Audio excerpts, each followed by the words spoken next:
दोस्तों अगर मैं आपसे पूछूं कि सऊदी अरब का तेल खत्म हो गया तो क्या होगा, तो हो सकता है कि इस सवाल का जवाब आपको न पता हो। आज भले ही भारत जैसे देश में भी तेल की प्रॉब्लम्स पर सरकारें बनती और गिरती हैं, लेकिन यही तेल उन देशों के लिए और भी बड़ी प्रॉब्लम है जिनकी पूरी की पूरी अर्थव्यवस्था ही क्रूड ऑयल पर निर्भर है। सऊदी अरब जैसे देश जिनके निर्यात का 70% हिस्सा ये तेल ही है, ऐसे देशों की सूची में सबसे टॉप पर है। अब अगर ऐसे देश में तेल का भंडार खत्म हो जाए या फिर उनका ऑयल इंटरनेशनल मार्केट में बिकना ही बंद हो जाए तो क्या होगा, कभी सोचा है? अगर नहीं तो जानेंगे इसी सवाल का जवाब आज की हमारी इस वीडियो में। दोस्तों अगर आपको लगता है कि ये बात अजीब है कि सऊदी में तेल के कुएं भले ही न सूखे, लेकिन जिस तरह से फॉसिल फ्यूल्स के इस्तेमाल से पॉल्यूशन बढ़ रहा है और तेल की महंगाई का असर दुनिया भर की अर्थव्यवस्थाओं पर पड़ रहा है, उसके हिसाब से तेल का इस्तेमाल कम जरूर हो सकता है।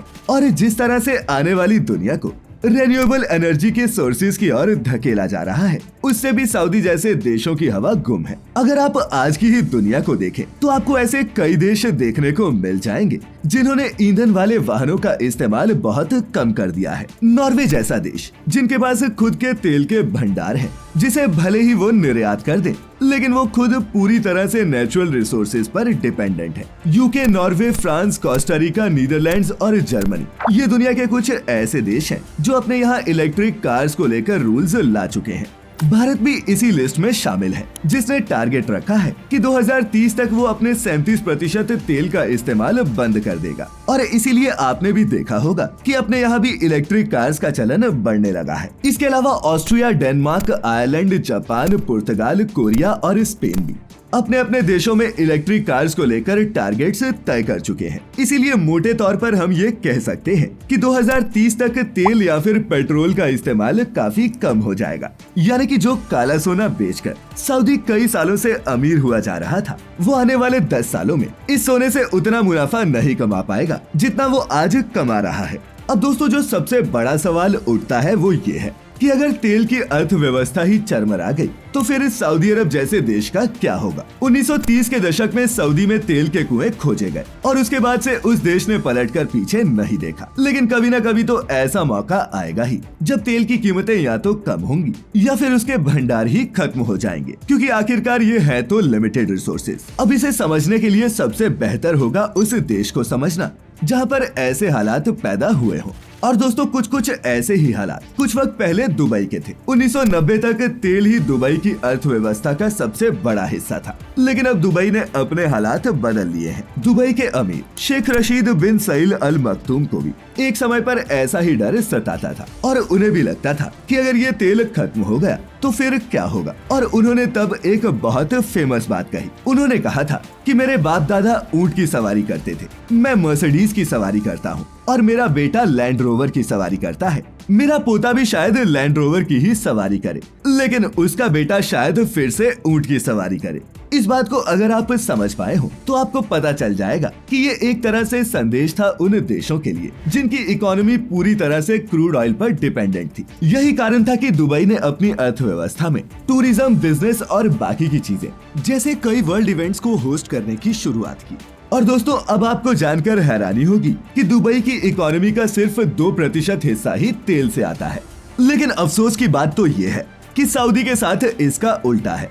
जब सऊदी में तेल की खोज हुई तब उस देश से टैक्स को पूरी तरह से खत्म कर दिया गया। इसके अलावा यहाँ खाने और अन्य चीजों पर भी सब्सिडी दी जाने लगी। यहाँ के शाही परिवार ने दुनिया भर में कई जगह पर प्रॉपर्टीज खरीदी और सऊदी एक तरह से तेल की दुनिया का राजा बन गया। लेकिन अब आगे क्या? ये 1938 नहीं 2023 है और जहाँ एक तरफ तेल के भंडार खत्म हो रहे हैं, वहीं दुनिया के कई देश अपने तेल के आयात को भी कंट्रोल करने में लगे हुए हैं। ऐसे में सऊदी की अर्थव्यवस्था बिना तेल के कारोबार के पूरी तरह से चरमरा सकती है। तो दोस्तों क्या ये सब सऊदी को नहीं दिखता? तो इसका जवाब ये है कि सऊदी को ये सब दिखता है और वो इसके लिए बहुत पहले से ही बहुत कुछ कर रहा है। सऊदी के क्राउन प्रिंस मोहम्मद बिन सलमान ने देश के लिए विजन 2030 तैयार किया है, जिसमें सऊदी की अर्थव्यवस्था को बाकी की फील्ड्स में भी ग्रो करने की बात की गई है। जैसे कि सऊदी सरकार देश की सरकारी कंपनी अरामको का एक बड़ा हिस्सा बेचने की फिराक में है। ये अकेली डिसइन्वेस्टमेंट $1 से $2 ट्रिलियन की कमाई का मादा रखती है। ऐसा करने से सरकार के पास बहुत ज्यादा पैसा रिजर्व में तैयार हो जाएगा, जो आर्थिक तौर पर सरकार की मदद करेगा और उसके फॉरेक्स रिजर्व को बराबर रखेगा। इसके अलावा प्रिंस मोहम्मद ने जो सॉफ्ट इस्लामिक रिफॉर्म्स करना शुरू किए हैं, जैसे कि महिलाओं को ड्राइविंग राइट्स देना, फिर से फिल्म थिएटर खोलना और महिलाओं को स्पोर्ट्स में बढ़ावा देना, इन सभी चीजों को भी विजन 2030 के तहत ही देखा जा रहा है, जिससे बाहर की कंपनीज इस देश की ओर अट्रैक्ट होंगी और फॉरेन इन्वेस्टमेंट बढ़ेगा। इसके अलावा सऊदी सरकार की तरफ से वैट यानी कि वैल्यू एडेड टैक्स जोड़ा गया है, जो सरकार को अच्छा खासा रेवेन्यू दे रहा है। इसी तरह अगर देखें तो सऊदी सरकार ने कुल 775 बदलाव सोचे हैं, जो उनके विजन 2030 का हिस्सा है। इसमें ट्रांसपोर्ट और इंफ्रास्ट्रक्चर के डेवलपमेंट से लेकर कई तरह के पॉलिसी रिफॉर्म्स भी शामिल हैं। हालांकि सऊदी के कई सिटीजन्स टैक्स जैसे रिफॉर्म्स का विरोध कर रहे हैं, लेकिन उम्मीद की जा रही है कि सरकार इन्हें भी जल्द ही मना लेगी। अब दोस्तों, दुनिया को रिझाने के लिए सऊदी में होने वाली कंस्ट्रक्शन और नए तरह की ड्रीम सिटीज की बात करें तो ये मॉडल उनकी अर्थव्यवस्था के लिए बहुत जरूरी भी है। जैसे कि इनके एक प्राइम प्रोजेक्ट की बात करें तो वो है नियोम। सऊदी अरब के रेगिस्तान के छोर पर लाल सागर के किनारे नियोम नाम का एक नया शहर बसने वाला है, जिसे आप किसी साइफाई फिल्म के शहर के तौर पर देख सकते हैं, क्योंकि ऐसा कहा जा रहा है कि ये शहर पूरी तरह से ऑटोमेटेड होगा। इसमें उड़ने वाली कार्स होंगी और घर के सभी काम रोबोट्स करेंगे। अंधेरे में चमकते समुद्री तट होंगे और रेगिस्तान के बीच अरबों की तादाद में पेड़। एक तरह से देखें तो सऊदी अरब ने कारों और कार्बन से मुक्त एक नए शहर की कल्पना की है, जो रेगिस्तान में एक सीधी लाइन में 170 किलोमीटर लंबा बसा होगा। अपने इस प्रोजेक्ट से सऊदी अरब दुनिया को फ्यूचरिस्टिक सिटीज का कॉन्सेप्ट देने वाला है।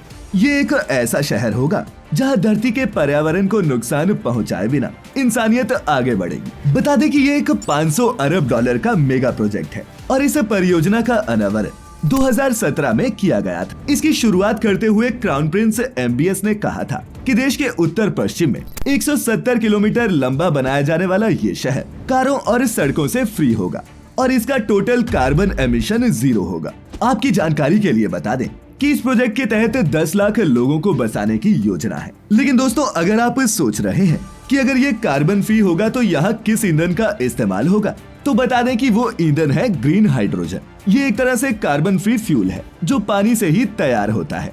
इसके लिए रिन्यूएबल एनर्जी सोर्सेज से तैयार बिजली की मदद से हाइड्रोजन और ऑक्सीजन मॉलिक्यूल्स को अलग किया जाएगा। अमेरिकी company air product and chemical पिछले 4 सालों से नियोम में एक ग्रीन हाइड्रोजन प्लांट लगा रही है, जो विंड एनर्जी और सोलर एनर्जी से तैयार 4 गीगावाट बिजली से चलेगा। दावा है कि ये दुनिया का सबसे बड़ा ग्रीन हाइड्रोजन का प्रोजेक्ट होगा। इस शहर का क्षेत्रफल 26,500 वर्ग किलोमीटर का होगा, जिसे लेकर ऐसा दावा किया जा रहा है कि ये कुवैत या फिर इजराइल से भी बड़ा होगा। नियोम की वेबसाइट के मुताबिक ये मेगा इलाका 2025 तक बनकर तैयार हो जाएगा। लेकिन इस बीच सवाल ये उठता है कि क्या इतनी बड़ी और कटिंग एज सिटी बनाना पॉसिबल है, जो रेगिस्तान के बीच एनवायरनमेंट पर असर डाले बिना टिका रहे। इसके अलावा इस प्रोजेक्ट के तहत एक पानी पर तैरता शहर भी होगा, जिसे कछुए के आकार का बनाया जाएगा। 8 आर्म्स की आकृति वाला ये शहर दुनिया का सबसे बड़ा फ्लोटिंग स्ट्रक्चर होगा, जो कई किलोमीटर्स में फैला होगा। दोस्तों, बता दें कि नियोम सिटी प्रोजेक्ट के तहत ही किडिया एंटरटेनमेंट सिटी, जो लास वेगास के साइज की होगी और जहां 6 नए थीम पार्क, सफारी पार्क और बहुत सी चीजें मौजूद होंगी। कुल मिलाकर ये एक ऐसा वेकेशन स्पॉट तैयार होगा जो देश और विदेश दोनों जगह से टूरिस्ट को अट्रैक्ट करेगा। तो दोस्तों, ये सोचना कि सऊदी अपने विजन को पूरी तरह से लागू नहीं कर पाएगा, ये भी गलत है। लेकिन हाँ, ऐसा हो सकता है कि इसमें थोड़ी देरी हो जाए। और अगर सऊदी की अर्थव्यवस्था इसके बावजूद तेल से नहीं हटती, तो ये वहाँ के लोगों के लिए एक बहुत बड़ा सिरदर्द भी बन सकता है। हम सभी जानते हैं कि सऊदी को आज से 80 साल पहले कोई ठीक से जानता तक नहीं था। वहाँ 2 बड़े इस्लामिक तीर्थों के साथ साथ वहाँ के तेल के कुओं ने ही उन्हें पूरी दुनिया में पहचान दिलाई। और अगर तेल की ये अर्थव्यवस्था टूटती है तो सऊदी वापस से बंजारों के कबीलों में तब्दील होने लगेगा और उसके पास मक्का और मदीना के अलावा कुछ बचेगा ही नहीं। खैर दोस्तों, आपको क्या लगता है, क्या ये देश भविष्य में बिना क्रूड ऑयल के भी अपनी अर्थव्यवस्था बचा पाएंगे? अपनी राय नीचे कमेंट्स में लिखकर हमें जरूर बताएं। और आज की ये वीडियो इंटरेस्टिंग लगी हो तो इसे अपने दोस्तों के साथ शेयर जरूर करें। तो मिलेंगे फिर किसी ऐसी ही इंटरेस्टिंग वीडियो में। तब तक के लिए आपका बहुत बहुत शुक्रिया।